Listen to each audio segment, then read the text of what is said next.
for us and for partners. Just to clarify, the website that I'm referring to will be the nkcareercenter.org website where this will be posted.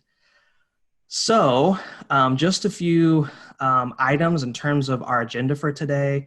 Our highlighted topic is what's next for higher ed, how local colleges, universities, training providers are adapting their programs to engage students while meeting industry requirements or industry demands. We all know that in response to the COVID-19 pandemic, post-secondary schools are adapting their training programs to different formats so they can engage students and also meet those industry demands. But what do those formats look like? And how can we pass that information on to prospective students or even current students? I know a lot of us as workforce partners are providing services to individuals that are, many of which now are in transition or have been laid off or furloughed.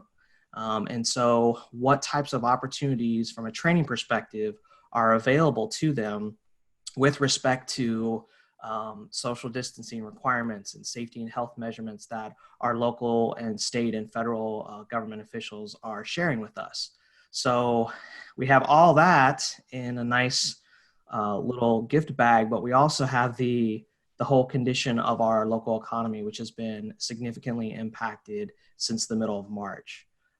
And so lots of good information to hear. I want to just thank these panelists that we have represented today. And I'm going to do a formal introduction in just a moment, but we've got representatives from the Center for Employment Training, Gateway Community and Technical College, Northern Kentucky University, and Thomas More. And I just want to thank that panel in advance for their commitment to our community. I know the information that we're about to hear from you is going to be extremely relevant and useful as workforce partners. Many of which are providing virtual services to individuals and employers, as well as developing plans to eventually phase in the reopening of on-site or in-person services. I also want to acknowledge a couple other workforce partners and training providers, such as the Ensweiler Building Institute, including Dr. Vicki Burling, along with our local public libraries for their ongoing efforts to adapt their programming, who are also helping to support our local workforce and workforce development efforts. So shout out to them. And then I also want to say a special shout out to our social service and community-based organizations, most of which have stayed open during this time, providing services such as emergency assistance and commodities and food pantry services. Many of these organizations are on today's call. So if that's you, thank you. The work that you're doing, Brighton Center, Free Store Food Bank, CAC, the Area Development District, really and truly, and I don't want to, forgive me if I've left anyone out that's on the call, please include yourself in this. The work that you're doing is not just essential, it's heroic. So thank you for that. Before I introduce our panel, I'd like to turn it over to our Workforce Investment Board Director, Tara Johnson-Noem, to provide some remarks. So Tara, I'm going to turn it over to you. Great. Good morning, Jason, and good morning to everyone. On behalf of the Workforce Investment Board members, just want to say thank you so much for joining us this morning. This is such a great group and a great opportunity for us to gather together and talk about important issues. Not just today, though, much of what we're doing feels so critical in this really uncertain time. I'm really interested to hear from our region's educational leaders about how they're adapting to this current climate in the time of social distancing. So thanks to all the panel members and to all of you. We look forward to hearing your questions toward the end as well. So don't forget to add those to the chat. At the Kentucky Career Center, we know that a few customers have had to delay their planned trainings, while others have started new programs. And so, we really are just trying to adapt as quickly as we can to meet everyone's needs. And I know all these partners, all of you are as well. Since the Workforce Investment Board through the Kentucky Career Center focuses on connecting job seekers to our targeted high demand industries, certainly interested to see how those programs in particular are being impacted.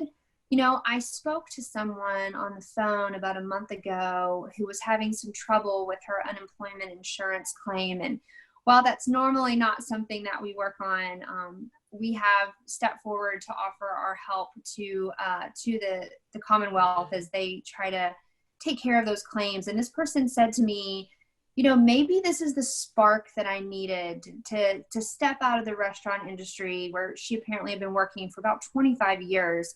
Maybe this is the spark I need, she said, to really do something different and to really think about what my career could be.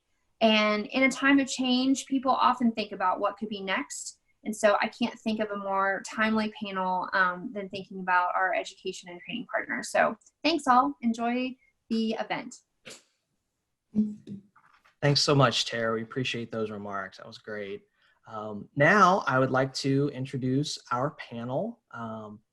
And I am really pleased to introduce these individuals, many of which I've worked with for quite some time over the years. And I want to start out with Talia Fry. She joins us from Brighton Center and the Center for Employment and Training.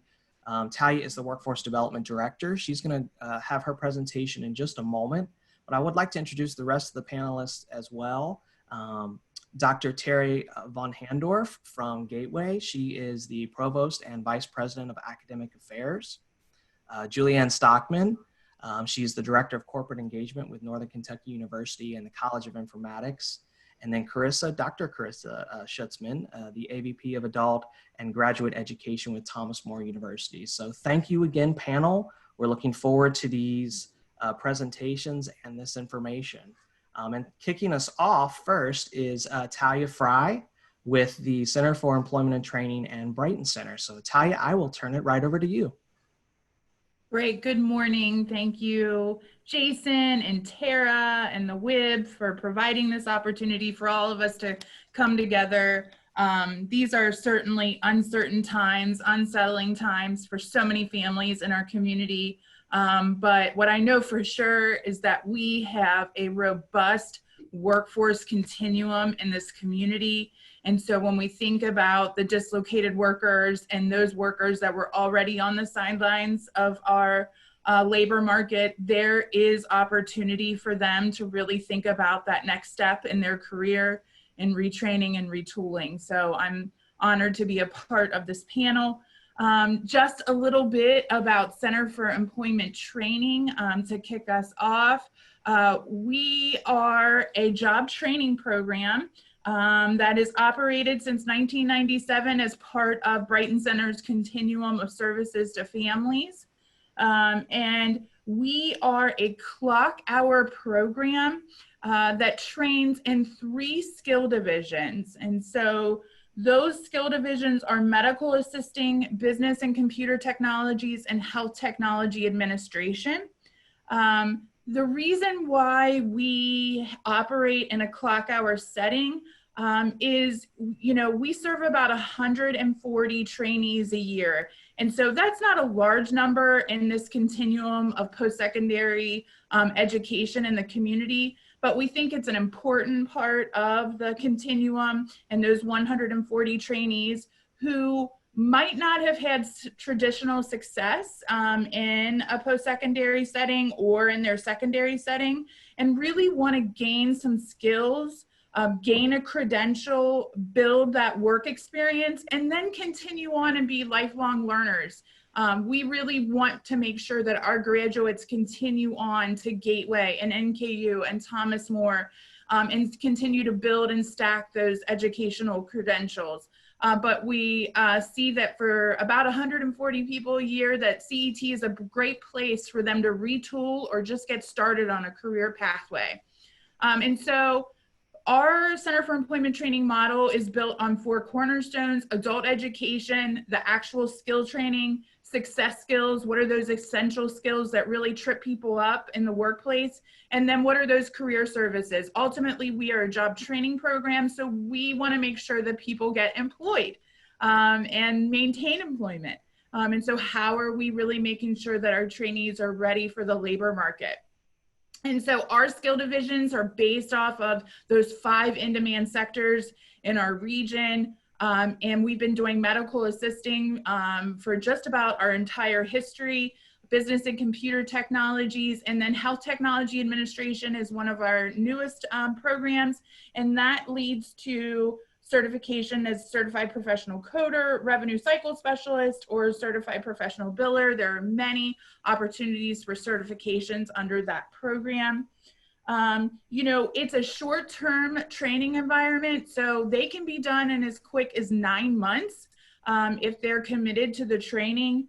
And, you know, so if we think about that short-term training and that recognized industry credential and being able to get out into the labor market and get connected with that economic mobility as quickly as possible. We have no admissions requirements. So you can work on a GED while you are working with skill training. We have Campbell County Skills U on site at Center for Employment Training, so people can work on that GED. That's not a barrier to enrollment. And also we don't have admission standards as far as what you might need to tab in for math or reading. We build in adult education into our curriculum to make sure that you're going to be able to do the job that you are training for out in the labor market and out at your employer. And so we think that that's a unique way for us when we think about who's coming into the labor market, especially, or into wanting to do training right now, those that have been dislocated, to kind of think about, you know, are there people that might have a barrier to being able to get started into training because they're not going to have the adult education skills that they need? So Center for Employment Training might be a good solution for them. So what does distance education look like for a clock hour program?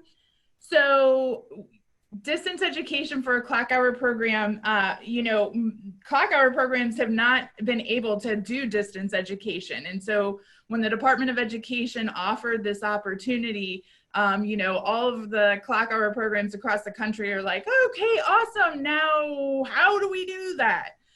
Because we still have to maintain that 50 minutes of instruction every 60 minutes. And we have to be able to prove that. And so, you know, we are still operating 9 a.m. to 4 p.m. They have official 3-time daily attendance check-in. But then, of course, there's instruction going on throughout the day. So the instructional staff are able to maintain and be able to make sure that we're maintaining attendance. So, you know, using all of the platforms, Zoom, Google Classroom, Accenture Learning. But, you know, one of the things that we quickly realized for our population and our trainees when we went along this journey, and I'll talk about it a little bit more in depth in a minute, but, you know, we quickly reached out to our trainees and said, you know, when all of this was in the height of everything, and we said, how many of you will be able to do distance education if we move to this platform? And only 41% identified that they had Wi-Fi or a digital tool to be able to do distance education. And so I'll talk about it in a second, but, you know, as we're thinking about digital equity in our community and making sure that people have opportunities for advancement and being able to take care of themselves and their family, certainly realizing very quickly in our community how much of a divide in digital equity that there certainly is. Next slide, thank you. So, you know, really making sure that we are supporting our trainees as we're doing distance education has been really, really important for us. 61% of our trainees are student parents with children 6 or under. So we serve a lot of young families. So really making sure that we are able to not only support them in skill training and obtaining their educational goals, but also making sure that they have the food and hygiene and diapers and financial assistance, connection to UI with our friends at the Kentucky Career Center, and connection to benefits that are available to them. So that has been a really big part of how we're able to maintain people on distance education and that one-on-one coaching and support that we're able to provide to make sure that they are stable enough right now in their family situation to be able to focus on continuing on. We have financial coaching. We have a financial coach who is dedicated to Center for Employment Training, and he has been able to do Zoom coaching sessions and financial wellness workshops with our trainees. We also have an amazing partnership with Greater Cincinnati Behavioral Health that is provided by a generous grant from United Way, where we have a wellness coach dedicated to Center for Employment Training. And so, you know, we've been hearing from our trainees, particularly our young moms who live in isolated communities, how much they are struggling with their mental wellness and their mental health, and really feeling depressed and isolated. And so we've been able to really lean in on our wellness coach with Greater Cincinnati Behavioral Health to be able to provide some one-on-one assistance along with that. And then of course our instructional staff who are available to our trainees and providing that one-on-one instruction and coaching support as we went into these new waters. And so, you know, for us, thinking about distance education and as a clock hour program and new to providing distance education, you know, of course, like, what are we learning? How are we going to improve? And, you know, one of the things that was, we always, you know, knew was really important about what happened at Center for Employment Training is, you know, skill training and success skills and adult education, but really the social capital that our trainees build and being in an environment like this was so important. You know, that bonding, that bridging, that linking, and being able to, you know, build relationships that are supportive and building a network. And then also gaining access to employers and people in the field and building that. And that's my timer. I got to wrap it up here. But, you know, how can we build that into a distance education format when we know social capital is so important? How can we do that? And we've certainly, you know, been working on how can we just have coffee chats with our trainees and on Zoom and things like that. But we also realized quickly that, you know, we train on digital skills as part of our curriculum, but when push came to shove, we have a lot of opportunity to strengthen our digital skill training, and realizing even though it was a part of the curriculum, we probably needed to enhance it. Our trainees were struggling with some of those digital skills. And then of course I referenced before, but equity to technology access. And I think, you know, for many of us in this community, we are quickly, you know, from, you know, K through 12 through post-secondary, that there is a huge divide in equity in technology. And how are we as a community, as a country, really thinking about ways that we can ensure equity when it comes to digital technologies, and how important that is. And when we think about poverty and people of color and women, especially. And then of course, those success skills, how are we making sure that people, when they're checking in for their 3-time daily attendance, like that they're not just sending their skill instructor here, they're really practicing those professional skills like, good afternoon, Janika, I'm back from lunch, looking forward to continuing on, you know, really practicing those professional skills for the future. And so if you are working with any job seekers who might be interested in Center for Employment Training, we are enrolling into distance education.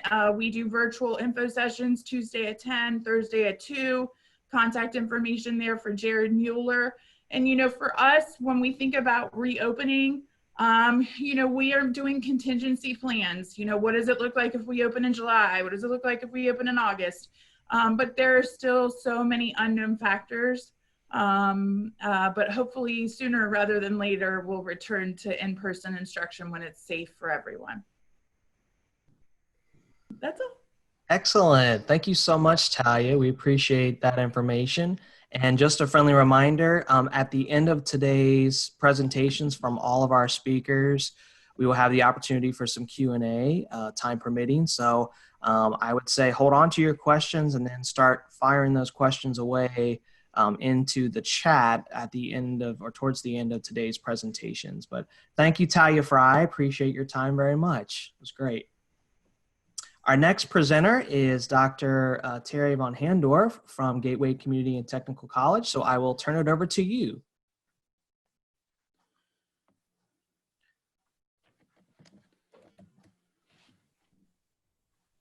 Can you hear all good now? Okay, thanks, Julie. Well, good morning, everyone. And thank you so much for the opportunity to be here. I think just serving on this panel speaks to our region, that we face obstacles like this as a community, and we know that we are stronger together. So Gateway's response to COVID-19 is, as you all know, historically, higher education does not have a great reputation for being super responsive in a timely fashion, but I think all of our organizations realized we can do it. And I just want to share with you a little bit about Gateway's response to this situation. So on March 12th, we decided to move our in-person classes online, and what added a little layer of excitement to that was that we were on spring break. And so we had to be communicating with faculty and students that we were going to be transitioning to online, but initially we thought maybe for at most 3 weeks. Fortunately, we have an amazing e-learning department, so they worked around the clock working with faculty in getting their lectures put online, and then built tons of resources for students. Again, at that time, we thought it was temporary. So on March 16th, we requested that all employees who could work from home. So that required everyone to make sure they had the equipment that they needed. I tell you, that again speaks to your point that even the equity piece, does everyone have a home computer? And we found out that some of our employees didn't have the right equipment. On March 18th, we only opened the Edgewood campus, and we had computers available for students, and it became very clear that we had students without internet access and students without computers, so we were going to have to start thinking about how to serve them. And then on March 23rd, we ended up closing the Edgewood campus and all of our services, so Gateway remained open, but everything from financial aid, admissions, and instruction all moved online. And then on March 25th, we made the decision that all instruction will remain online for the semester. And in April 22nd, we moved the summer session to online. And we are ongoing planning. As of May 7th, we're still working on how do we teach out our spring students who were in those technical programs. So as soon as I'm finished with this panel, I'm actually heading to the Boone campus. We just submitted plans to CPE and the governor to potentially bring in students to wind up that spring semester in those technical labs. But as you can see, within the span of 13 days, we were able to flip an entire college online and do that very well. Jason, next one, please. Thanks. So why were we able to do this? Well, I think first and foremost, like all of you, you reflect back and you think, how in the world were we able to communicate to all those parties and move those services? And to us, I think it just boiled down to our deep commitment to students. We had students who were supposed to be in short-term certificate programs, finishing this one semester line worker program and going out and getting a great job with Duke Energy. We had nursing students that had jobs ready for them at St. Elizabeth Hospital, and we needed to get them finished so they could begin their careers. I'm going to show you some examples of this in just a minute, but I can say across the board, faculty and staff really embraced all the obstacles that we faced as catalysts for innovation. As Tara said, I think it was the spark that we needed, that, yeah, we can do this. And I think the why was our commitment to students. Faculty and staff and students, oh, one more back, Jason, thank you. Flexibility was key. You know, we tried things, it didn't work, we tried something else, to the point of we had people who had certain skill sets that we moved them to other departments to work. So for example, we had someone who works in our library, but who was also a wonderful instructional designer. So we suspended her library duties and moved her full-time into instructional design. We have 95 online courses, but with her help, we're putting 5 more online for the summer, especially for the biology courses that our nursing students need to progress. And then finally, coordination and communication. Historically, we've made decisions in silos and not understanding the ramifications of making one change, but this has taught us that one change really does impact all throughout the organization. So we've started to work from something what we call the Pivot Playbook, and it is a spreadsheet with all of our departments in it, and we put it in Teams. We've gotten really good at Teams also. So it may be a question like, how do we transition all of our fall classes to hybrid learning? Well, then each department goes in and we see what are the concerns and we work through them as a college. It's amazing how one decision just does ripple throughout. Okay. One more, Jason, thanks. So what were some of our responses? What did we flip to go virtual? All of our advising is virtual using Blackboard. I was just on a call earlier this morning. We did things called express enrollment so students could stop in and do everything from start to finish and get their courses. So we're doing all of that online with using rooms like we're using in this, this panel to move students through that enrollment process. We're having virtual high school counselor sessions, letting them know of updates, see how we can assist them. We're having information sessions for prospective students. As someone mentioned, the anxiety level of our students is very high right now. So we're able to do virtual counseling sessions, financial aid, enrollment events, taking virtual tours of our campuses, and tutoring. The other thing that we did and what we've learned is sometimes we've let policy stand in the way of access. And an example of that is the assessment and placement policy, and Talia alluded to this, is that students weren't able to test because the ACT sites were shut down. So how were we going to admit students? Well, we worked with our system office and said, can we have a policy change in place on GPA? It's all those things that you would historically have taken a good 12 months, took 2 days. And then one of the things that I'm most proud of is our Student Success Connector program. We realized that students were going to struggle just having to not only take courses online, but they're juggling life.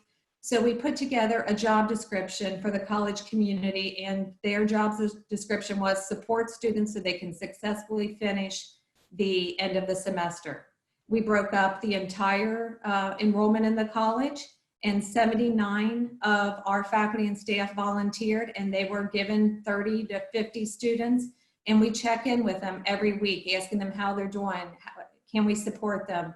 Do we need to connect them to services? So that's been a wonderful, wonderful experience for all of us, experiencing this event through our students' eyes. Now that the semester's over, we realize we have a lot of students with incomplete grades. So we're going to redeploy the Student Success Connector program and start reaching out to those students and reminding them to finish that work so that they can complete that course. Okay. Thanks, Jason. As again, Talia said, there's an equity in technology. And so we developed our IT people, scoured the campuses, cleaned up computers, and we developed the loaner program for students. We've moved student engagement activities to social media. We've continued to hire faculty and staff virtually. Our food pantries remained open. We continue to develop new courses online. We've implemented simulation software. That's been one of the most amazing things. All the publishers have opened up all access to all their simulation software so that we could continue programs online. So for example, our nursing program was able to complete this semester because of the simulation packages that students were able to do from their laptops. And then we reallocated our Perkins funding to support what the future will look like. So our welding instructor wanted to do videos for their students and upload those, but what we found is when they, the light interfered with the quality of the video and students couldn't see what the weld was supposed to look like. So we redeployed Perkins funding so that we could purchase a camera so he could do videos moving forward for next year. So it's all those little things that we're doing to prepare for the future and to transition that more traditional face-to-face to the online environment when and if we need to pivot again. Okay. So looking to fall and beyond, we have 3 commitments at Gateway to enhance access to education and training, create engaging and relevant curriculum, and remove barriers to higher education. So we keep these 3 commitments in front of us, and everything we do, we keep thinking, how can I plan if we're not on campus that we do not stray from these commitments? And I think it's just embracing that spirit of innovation and collaboration. And we truly feel like we're going to be stronger and better and more nimble as a result of this event. And so finally, I just wanted to put in, these are pictures from this time last year, and it's hard to believe that this was our reality. As you will see on the left, that is Will Donahue, our amazing welding instructor, and a group of high school students on their tour. And on the right, we have our nurse pinning ceremony, which would be coming up this week. I'm proud to say that Gateway has the 2nd largest nursing program in KCTCS, only to our sister school Jefferson, which has 2.5 times the enrollment of us. But all those things, that was in the past, and why it's sad that we're not there. We will find new and different and many ways, better ways of doing things in the future. So that's all I have.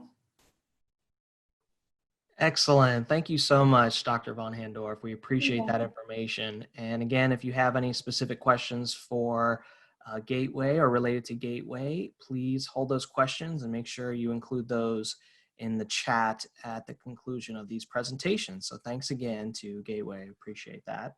Thanks, Jason. Our next presenter is Julianne Stockman from Northern Kentucky University. Julie is the Director of Corporate Engagement, and I will also mention she is also the Vice President of the Northern Kentucky Society for Human Resource Management. So I will turn it over to you, Julie.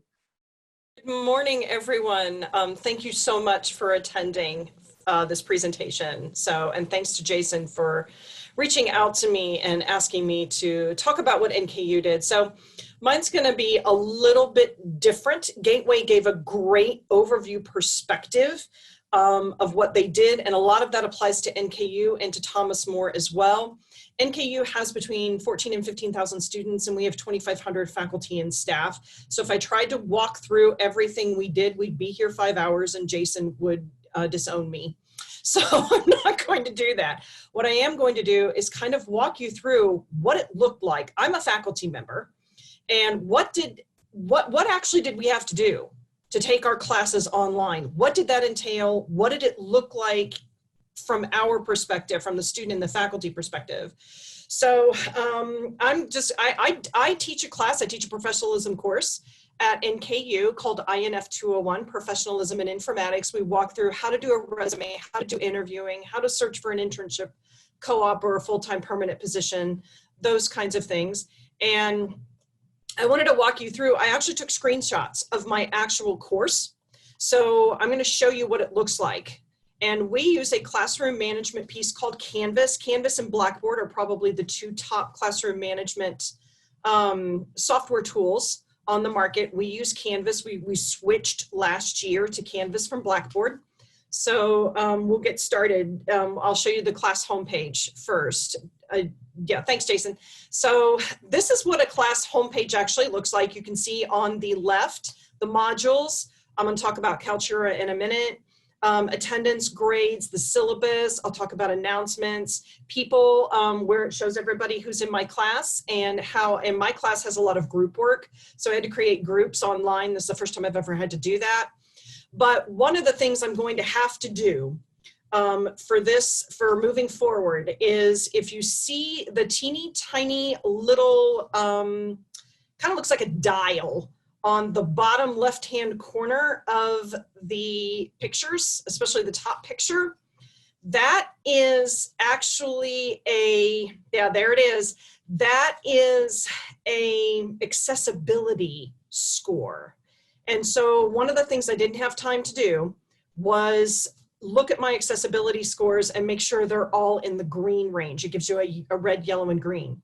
And luckily this time around, I did not have any students in my course that were deaf or blind, but moving forward, I'm going to have to watch my accessibility. And so a student who was blind, for example, obviously could not see these pictures, and they need to be tagged. And Canvas will tell you, will teach me, show me how to do that and the proper tagging words, so that if they have a reader could not only be able to read what was on the photo, but kind of tell them a little bit more about it. And then to students who are deaf, there are other things that you need to do in your recordings.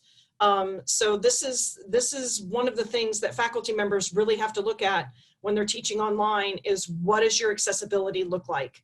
And you really have to work closely, not only with the software tool that you're using, but also with your e-learning department, so that all of your stuff, all of your things in your class are accessible to your students.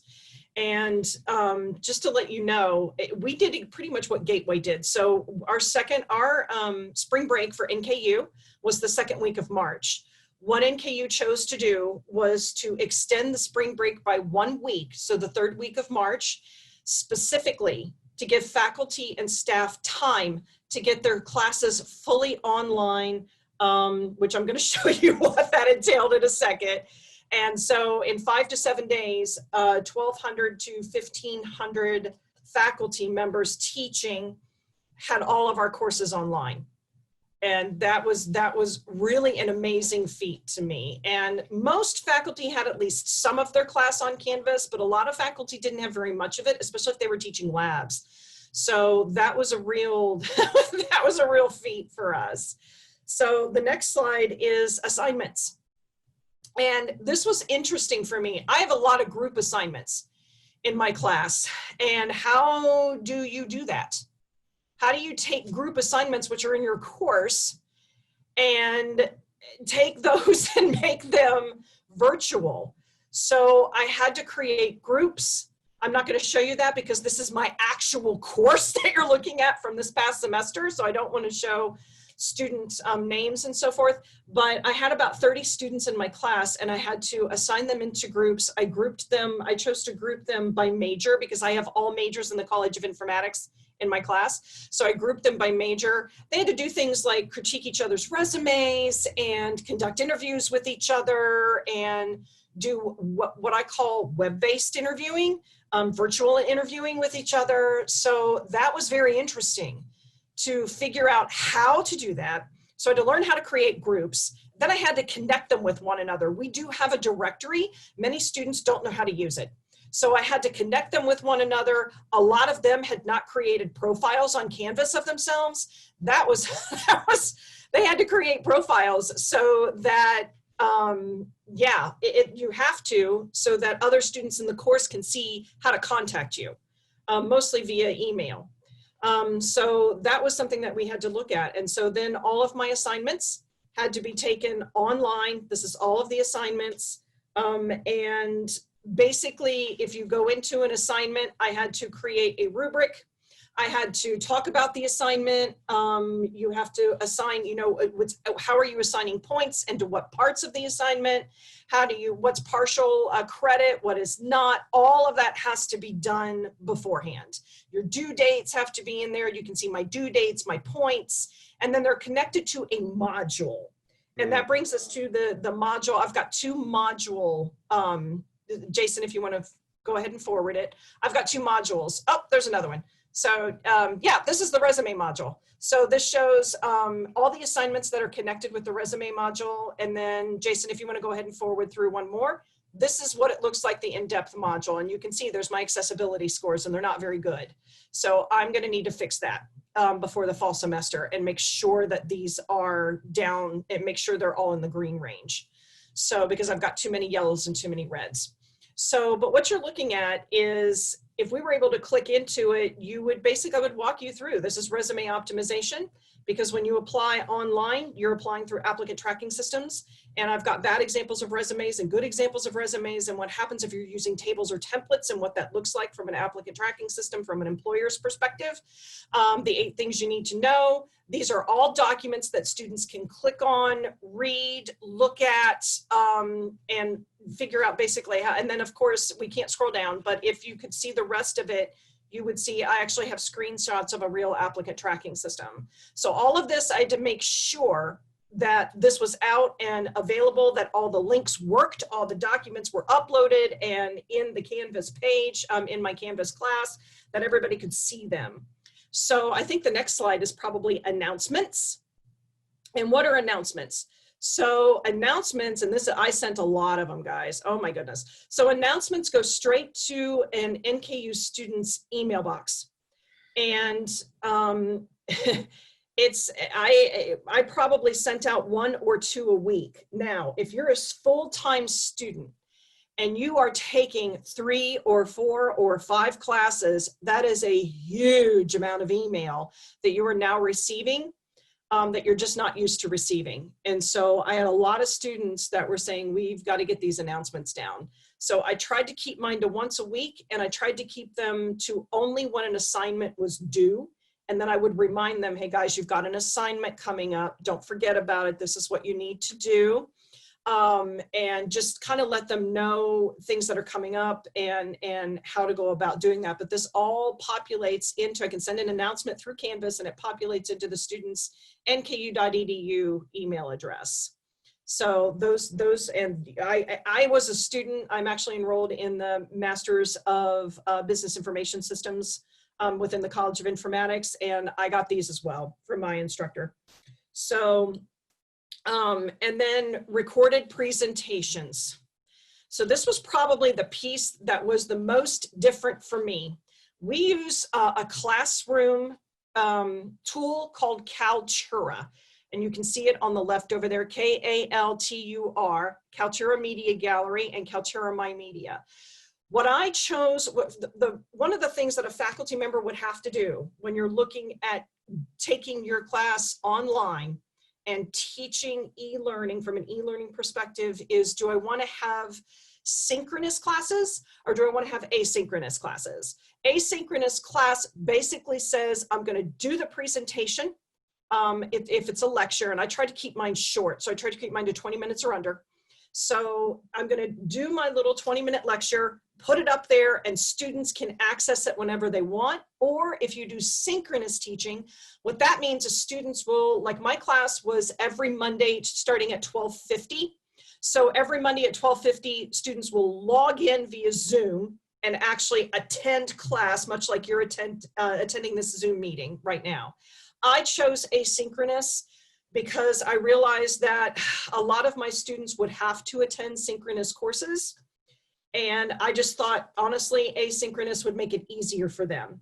So I recorded all of my presentations, all of my little 20-minute lectures up front. I did it all in 1 week. And I spaced it out, did it once a day. I made sure I had an outline of the entire lecture. A lot of times, if I wasn't happy with it, I would have to record them 2 and 3 times. I had one that I recorded 3 times before I was happy with it. And then again, back to the accessibility. You have to make sure that these are all, that your lectures and recorded presentations, not just, and I don't use PowerPoint presentations. So I use my modules, the documents that were in my modules as I walked them through the presentation, or I did it real time. So for example, my resume presentation, I pulled up a blank Word document, I set up the page with them, and I walked them through creating a resume. My LinkedIn presentation, I went to my LinkedIn profile page and walked them through how to edit and create their LinkedIn profile, how to connect with people using LinkedIn, how to use the alumni tool on LinkedIn. So that's what I tended to do. Once all those are recorded, then you need to make sure that your closed captioning works well and is in place with this. So again, with the accessibility. And the other thing that I kind of had to make sure of with my Kaltura is, and this is the real reason why I did them all in 1 week. I wanted to make sure, my fear was that my bandwidth at home, my own internet connection, was not going to be good enough. This takes a lot. So not only do you record a lecture, then you have to upload it and make sure it's uploaded into the cloud, and then you have to put it into Canvas. And my fear was that my internet at home, my home internet, I have Spectrum, was not going to be fast enough or good enough to be able to do that. So I wanted to make sure that I did it while I was still at work. And so that's one of the other reasons why I did that. So it's not just your students you have to worry about having good enough internet at home, it's your faculty as well. And then I've got the last slide is a little bit about where we are now at NKU. And I highlighted some things. So right now, all of our classes are remaining virtual. And I'm a student. I am taking a course that starts at the end of June this summer. So my class will be virtual, whereas it would used to be a face-to-face course. Our president has been publishing a message every Friday, a video message out to students, faculty, and staff, just to the campus community. Those are uploaded to YouTube and they're put on our nku.edu page. So we also have a COVID-19 campus task force, which includes an epidemiology expert from St. Elizabeth that is actually sitting on that task force, talking to us about how to keep our faculty and students and staff safe. We are referring heavily to our current strategic framework, which is access, career and community, and retention and completion. Those are our 3 pillars. So access to education for our students, career and community engagement, not only for the students, but also the community. And regarding NKU as a steward of place, and then how to retain our students and how to graduate them. We do have textbook and personal device checkout. So students were given the opportunity to go to the Norse Tech Bar. We have a Norse Tech Bar, and actually check out devices. Did they need a laptop? Did they need a personal cell phone? Did they not have internet at home? We have open internet. We had students drive to campus, park, and actually access free internet from campus. Fuel NKU is remaining in operation. That is our, if you want to call it a food bank, that is our food store that is on campus for our students. And we started a student COVID-19 emergency fund.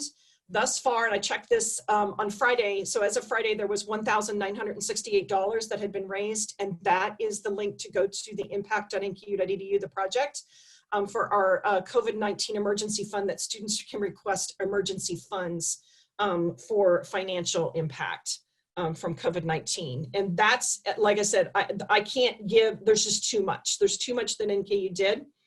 But that's what it looked like from a faculty perspective. And I'm going to end with a story. So I mentioned I was a student. I was taking an advanced statistics course. This was a hard course to, and I was face-to-face class, and I had it on Monday nights at 6:10. It started on Mondays at 6 to 6:10. So when we flipped to online as a student, in advanced statistics, in a math course, in an advanced math class, and I do not have a math background, I found this to be really, really difficult. I struggled a lot this semester. I had to reach out to the professor. I reached out to my group. We formed groups with each other because we had a group project. And so when it came time for our final exam, our instructor tried to make it a little bit easier for us. And he divvied up the final exam into, we had a true false portion. And then we also had a show your work portion where we actually had to work out the formulas on paper. So I was going to use, I have a scanner here at home, I'm lucky, and I was going to scan my work in as a PDF and upload it to Canvas once my final exam was done. My scanner quit, so it wasn't working. So I thought, okay, now what? The next step was, all right, I have a personal cell phone, I have a smartphone, and I have an Android. There are apps. So I went out and I downloaded 2 apps, 2 scanning apps. Neither of them worked. Third option, I thought, okay, we've got a scanner at work. But at this point, I was kind of starting to panic because the final was due last Thursday by midnight, and it was after 6 o'clock by this time. So I drove to NKU. I got into the office, my office. Our campus has been closed, but faculty and staff, we have swipe cards, and we can use our ID to swipe into the building. I did that, used my key, got into my office, fired up our copier, and it did not work. So I emailed my instructor, and I had to ask him, because he had placed that we could only upload documents into Canvas that were Word documents or PDF. I had to ask him, can you broaden out the type of documents that you'll accept, because I'm going to have to take a picture with my phone, email it to myself, save it to my desktop, and then upload it to Canvas, but it's going to be a JPEG. And so that's what he had to do. And that's what I did. I took a picture of my work, and I had to go back. I'd done it in pencil. So I went back over it in pen so that you could actually see it in black ink, took a picture of it with my phone, emailed it to myself, saved it, and then uploaded it as a JPEG. And that's what I had to do. And so I'm kind of, yeah, he's not going to do that again. He'll have to change his final if he's going to have this course online again. But that gives you kind of an idea as a student, the hoops that I had to jump through just to get my final in and be able to pass the course. So, and then one of the bullet points that I didn't have on my slide is we did have a pass-fail option for our students. So they had a deadline date where if they really felt like they were struggling in a course and they felt that it was going to ding their GPA, they could flip to a pass-fail option at NKU and take a pass-fail. So, Tammy. So I didn't do that. I ended up with a B+ in my stats course, which made me, honestly, I was really happy with that because it was a struggle. But that gives you an idea of what it's like from the faculty side and from the student side to have to flip from a face-to-face class to an online course. And keep that in mind if you've got kids at home, especially your K through 12 children. What are math and science people doing? How are they? You really have to get creative with how to turn things in and how to conduct a class online. So thanks everybody, I appreciate it. Thanks, Jason. Thanks so much, Julie. Appreciate that information. A lot of great nuggets from multiple perspectives of faculty, student, and also just administratively everything that's happening with NKU. And I just wanted to make sure I understood. So the emergency fund that NKU has, it's over 100,000 that was raised, correct? Is that correct? Yes, 100,968. That's pretty impressive. Very cool. Well, thanks again for your presentation. That was great. Next up, our final presenter actually is going to be from Thomas More University, and that is Dr. Carissa Schutzman. So I'm going to turn it over to you, Dr. Schutzman. Thank you, Jason. Good morning to everyone. And I want to thank Jason for the opportunity to talk to you about Thomas More University's response to COVID-19. And I also want to thank my colleague, Robin Norton, who connected me with Jason for this opportunity. So I'm glad that Julie went through the ins and outs of trying to put something online. From a faculty perspective and from a student perspective, because I'm going to talk a little bit about both of those things at Thomas More. And then since I'm bringing up the rear of the presentations today, I'm going to talk about a little bit about higher ed in general and what we can expect moving forward over the next months and even the next years. So Jason, if you could go to the next one, please. So the key dates for our response, March 12th, our president sent out an email to the campus community. Similar to NKU, we were on spring break the 9th through the 13th, and we extended that to March 22nd to migrate our on-campus courses to online, and temporarily we suspended activities in athletics and travel. You know, at this time we were thinking, okay, this is something that may, last a few weeks. We may need to do this until mid-April.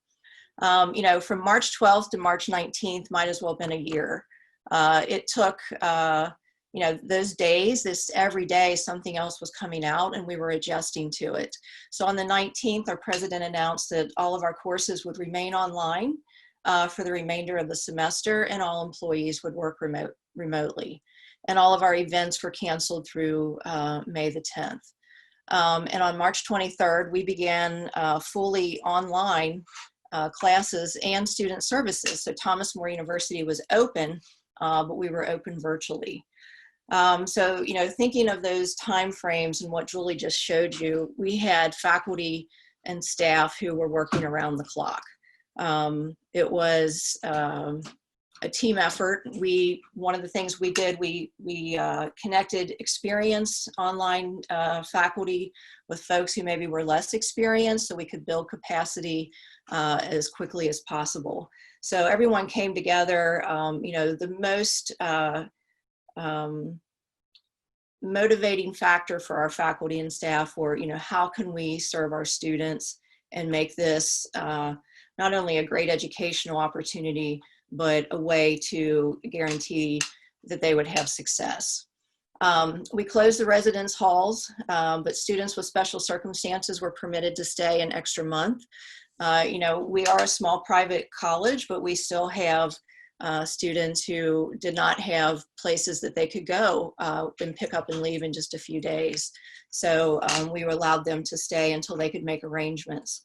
And finally, as Julie mentioned at the end of her presentation, we also offered the pass-fail option to students for spring semester grades. This was to take the pressure off of them, to allow for the fact that, they may have had to move home, they may need to have picked up another job.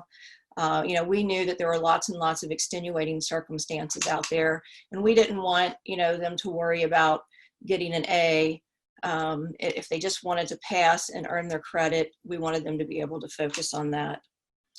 Jason, can you go to the next one? So as Julie said, we did, it would take another hour presentation to talk about all of the things we did. I want to talk about 5 of the major things that I thought were really, transformative for the students to make the transition. We first launched a student survey. That March 12th email that the president sent to the campus community included a student survey for us to learn, what are the needs? Let's not make assumptions about what students need. So that gave us wonderful feedback and helped us set a course for serving our students. We also implemented a calling campaign. So every Thomas More student received a phone call, and they are continuing. We have phases that are rolling out. They are continuing to receive phone calls from faculty and staff.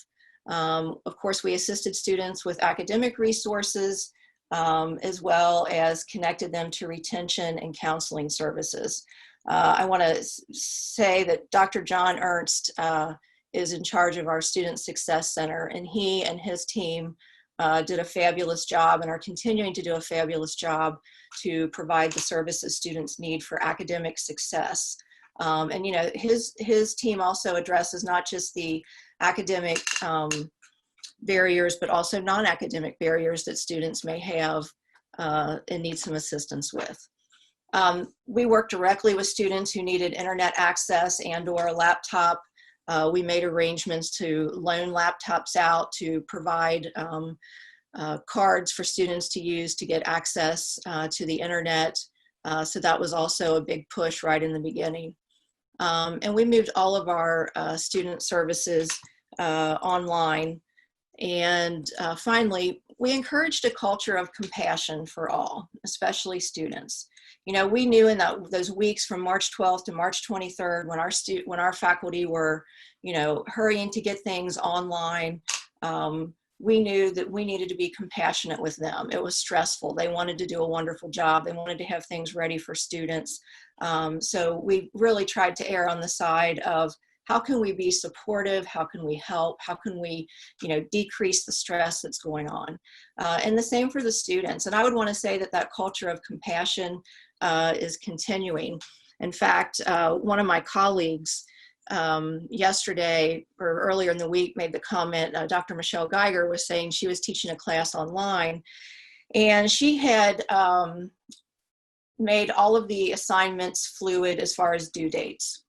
She encouraged students to stay, on target with the timeline, but she allowed for students who couldn't and, had to have more flexibility. And at the end of her class last week, she said that students remarked how important that was for them to be successful. And so yesterday at the dean's meeting, I shared the story with the deans and the provost, and we talked about, how can we continue this culture of compassion? And reminded ourselves that, yes, this semester is over. Our campus is opening up slowly this month. But at the same time, we still have a global crisis going on, and students are in different places. And how can we really serve them in a compassionate way so that they're successful? Next slide, Jason.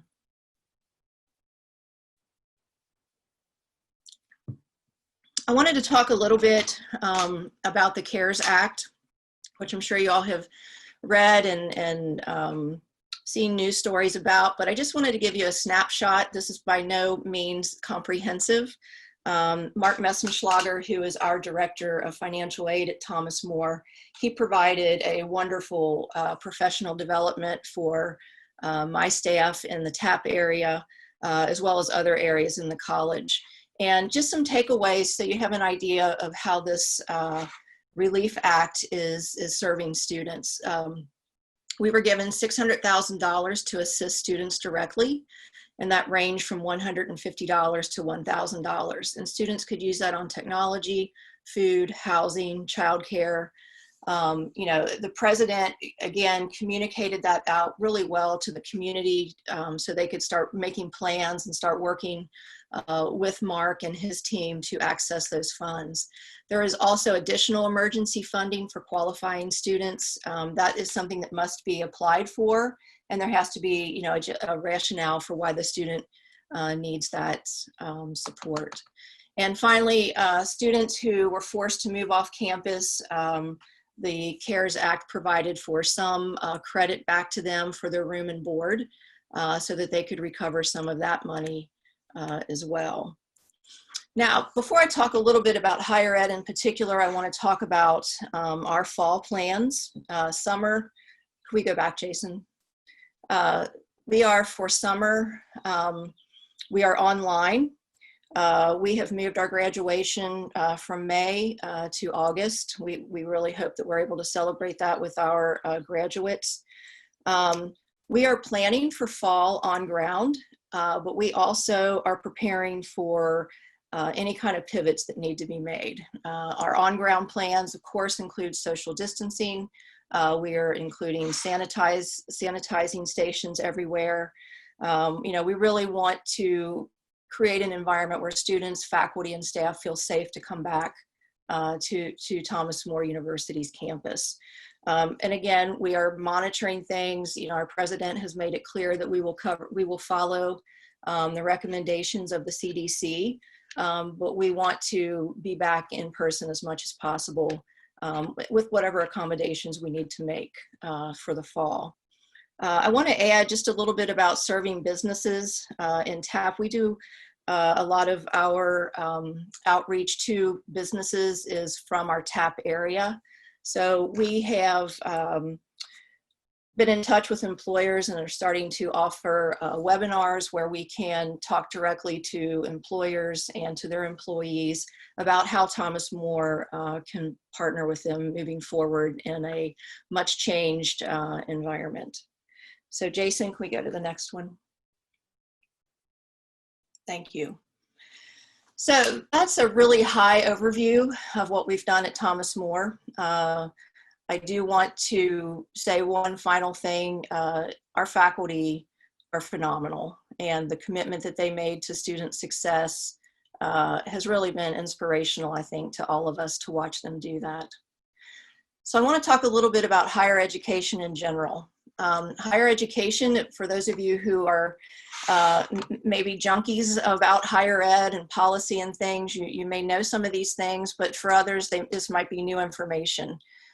Before the COVID-19 crisis, higher education was already experiencing disruption. And I want to name 5 large areas where this disruption was manifesting itself. First of all, we have a decrease of traditional student enrollment across the United States. Of course, this is a birth rate issue. There just are not as many students coming up through the K through 12 system for colleges and universities to recruit. Meanwhile, we have an increase of non-traditional students, typically working adults who want degree completion and need flexibility. They can't do a Monday, Wednesday, Friday, 10 a.m. to 11 a.m. schedule like a traditional student living on campus. Thirdly, we have alternative education and training providers who are becoming more competitive with traditional higher education.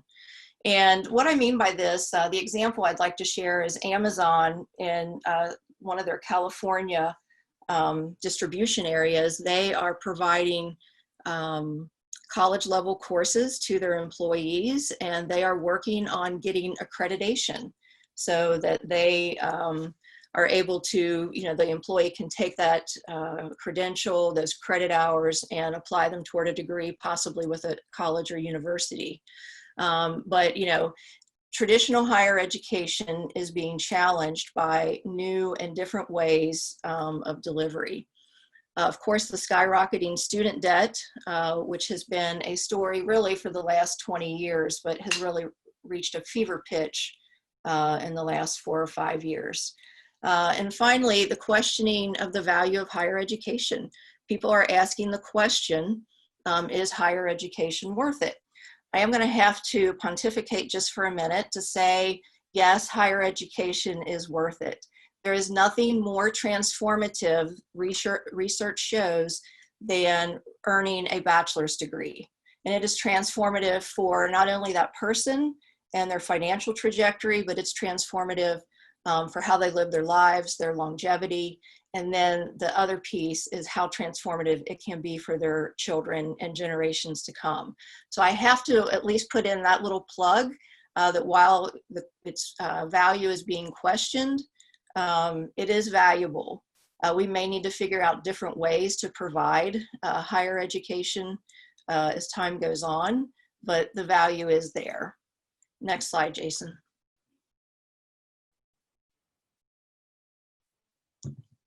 So here are the questions that I think that we will need to ask as we move forward. How do institutions thrive rather than simply survive? What does learning look like post-COVID? What is the new normal? We've talked about at Thomas More how many students and faculty were forced to go online and had maybe not worked in an online environment and maybe discovered they liked it, that they were successful at it. And it brings things to the table that are certainly different, but are not necessarily less than an in-class experience. Will institutions develop the ability to become nimble and pivot?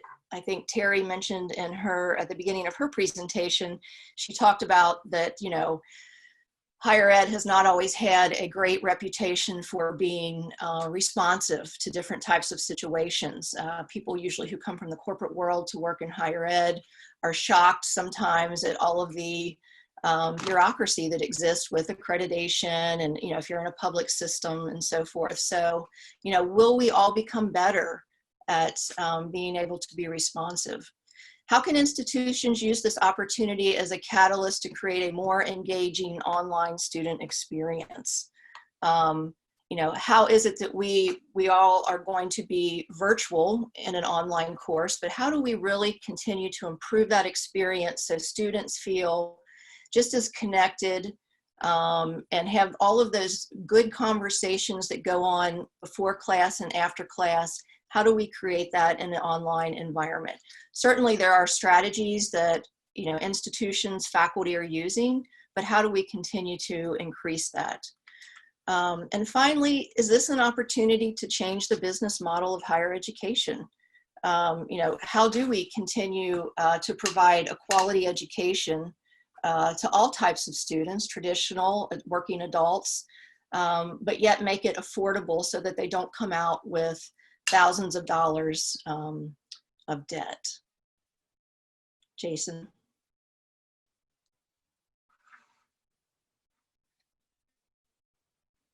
So I want to thank you again for listening to our panel today. Thank you to my fellow presenters and again to Jason, and I'll turn it back to him. Thank you so much, Dr. Schutzman. We really appreciate that presentation. Lots of great information as well, and lots to digest in terms of that presentation along with the other 3 presentations. So now is the time, if you have not submitted any questions in the chat feature, go ahead and submit those questions. We had a few questions that were submitted already, and I believe most of those questions that were submitted have been addressed in some way. So I'm going to start by a question that was partially addressed. There was one question that was talking a little bit about how we can ensure the accessibility of high-speed internet for individuals when we know that the inequity of those resources exists across many different communities and individuals. And so Julie from NKU did provide a response to that, but any of the other panelists want to share their thoughts on what your institution is doing to help support that effort? That was something that I think initially we didn't anticipate when all of this happened, going to virtual services, and then how are we going to ensure that we are going to engage with our students and our customers or participants? We run into that too with our programming at the Career Center. So any of the other panelists want to chime in? Hi, it's Talia. And, I would say that we, at our own organization are certainly, working and figuring out ways to level the playing field in regard to trainees and internet. But at a bigger level, I think that it's so important for all of us as workforce experts to make sure that we're pushing on the levers that really control internet access in our country, and encouraging, Kentucky Housing Corporation to require that if there's going to be a new build with funding from HUD, that it requires high-speed access internet.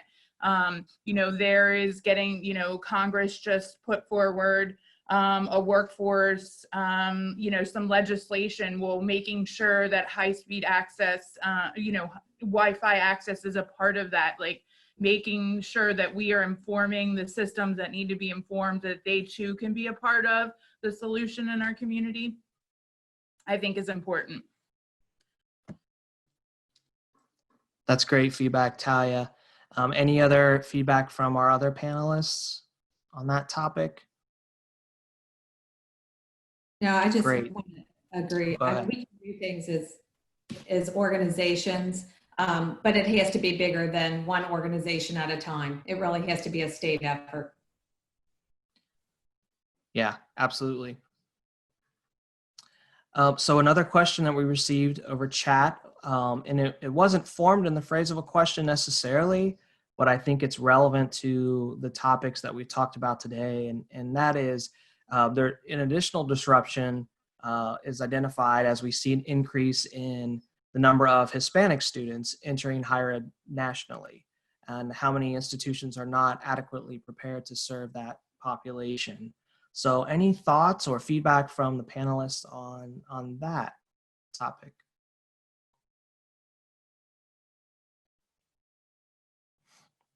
And I think we could probably broaden it to not just this Hispanic population, but really all other populations that may be considered, at least in Northern Kentucky, in a minority population. Jason, I'll add something. I'm sure other folks will have responses as well, but I think that when we talk about populations in higher ed, again, this is a disruption issue. Thinking about this traditional 18-year-old college student whose parents drop him off at college, and he has money and he has social capital and all those things, that's not the typical college student anymore. We do have students with all types of different needs. And I think the question is not necessarily is that college student college ready, but is the university student ready to meet students with whatever needs they may have. So That's great. And I kind of, I talked with Ginny on chat, but it was private. So, and she knows this already, but we have a Hispanic, and I'll be honest, they've changed their name several times, so I'm not sure exactly what their name is, but we have a Hispanic Latino student services group with our own director on campus at NKU. We also have an African American group. We have an international students group, and we have individual groups with underneath the international student umbrella. So NKU has made a concerted effort to, and we call them URMs, underrepresented minorities.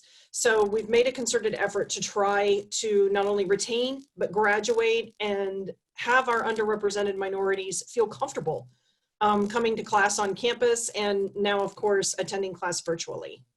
So there's been a concerted effort, not just from an administrative level, but from the faculty perspective. I've attended faculty groups on, okay, how do we make our Black students in class feel more comfortable? How do we be more inclusive in our class? How do we be more inclusive with our textbooks that we are using, with some of the materials that we are using?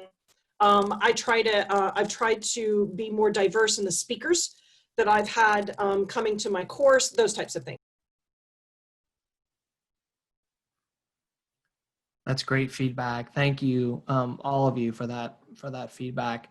I'm scrolling through the chat and I'm not seeing any additional questions that we haven't already covered.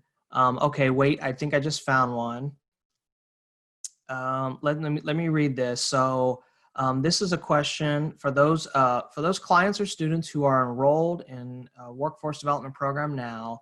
Have you addressed their training hours required for public benefit programs? Hamilton County requires 24 hours a month.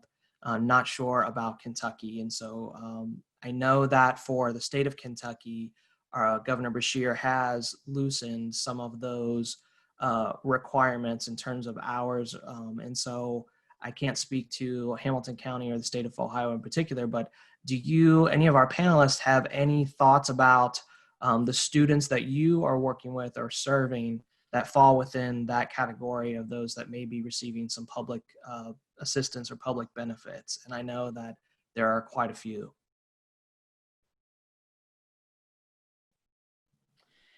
Yes. So, there are, many students accessing public benefits like SNAP and TANF and all those important public benefits that ensure people have economic mobility in our country. And yes, the governor has allowed for some really lenient opportunities right now. And that is a wonderful thing, where students have the ability to choose if they need to take a leave of absence or if they want to maintain their training right now, and thinking about that leave of absence, that they have their children in the home and they're doing the non-traditional instruction themselves. And so how long that will continue is still unknown, but really trying to make sure that we are as supportive as possible to making sure that they're able to maintain those critical benefits. That's great. And just for the sake of time, I'm gonna read one more question, and then we're gonna wrap up. We are approaching our time together. So one quick question about incoming freshmen for the fall 2020 semester. Tell us, one of the panelists, tell us how you are communicating with those incoming freshmen during this time.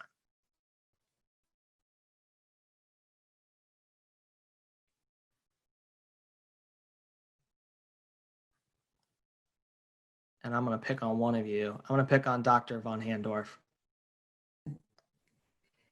Yeah, so if you're asking about how are we getting the word out, I think there's still a lot of questions in students' mind about the fall. Will we be face-to-face? Will we be online? So, more traditional in the sense of we're posting those updates on our website, as well as using our system marketing department to look at the different scenarios of each of those students, and then finding the outlet that matches that target population. So a lot of social media posts, sharing the opportunities of Gateway if you want to stay close to home, as well as keeping them up to date about what will fall look. And same as Thomas More, at this moment, we plan on having our traditional fall schedule in the sense of what's on there. Face-to-face will remain that way, but again, through this experience, we've learned that we can pivot very well in a moment's notice if there is a resurgence or we have to go back in a different capacity. So I guess lots of ways, social media being the most used. Excellent. And thank you for that feedback. And I think some other, Julie, I believe, chimed in a little bit from NKU's perspective in the chat in terms of how communication is done. So thank you. I want to say a huge thanks to our panel for today, for your commitment, for your time, for your energy, and of course, the valuable information you shared. So thank you so much. We'll all give a virtual applause to you because really we appreciate your efforts. We know that this is a very challenging time for our community, for the education, the higher ed community as well. So thank you for that, and we appreciate your support. Just a quick plug, our next forum is scheduled for August 12th. We are exploring options in terms of what that's going to look like, whether it's in person or virtually, but it will take place on that date. So please mark your calendars, and we appreciate everybody who was able to participate in today's call. I think at the peak, we had a little over 70 participants during the peak of the call. So thank you so much. Stay safe and stay healthy, and we look forward to seeing you soon. Thank you. Thank you, Jason. Thank you all. Thank you. Thank you very much.